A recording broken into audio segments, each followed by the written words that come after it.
Hi, this is Dayana. Today I want to tell you the story about when I first discovered that I could read. I was about 5.5, almost 6 years old, and I remember it as if it was today. I was at my grandfather's house, sitting outside under the grapevine, the shade that he had, and suddenly I realized that this book that I was holding made sense to me, and I could follow through, and I could understand everything.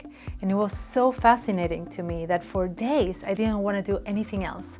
Didn't want to play, barely wanted to eat. My mom kept calling me, Dayana, you can do something else. Come play with your friends. And I just wanted to sit there with my little bench and read these books that, as you can see, turn into a lifelong fascination with learning.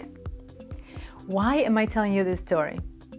Because I notice that some of us that are intellectually curious and big-time learners have sometimes a tendency to go and live in the world of our heads and into thinking territory for a long time, and sometimes disconnect from our bodies, from our hearts, from our sensations, and we could be running in our minds for a long time without even noticing that we haven't eaten lunch or we're not really fully breathing.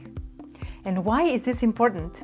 Because we are an organism, and when our mind and our hearts and our bodies are not in full coherence, are not continuously connected and talking to each other and balanced, sooner or later something goes off.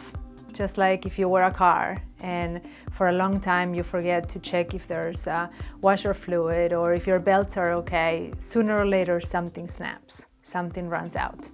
So today I want to invite you to just ask yourself the question, how much time do I spend in my mind? Is my body something that I'm interested in? Can I maybe be a little more curious about what would it feel like to be into my body? And let me know if you like this idea, if it's something interesting to you, if you find it useful.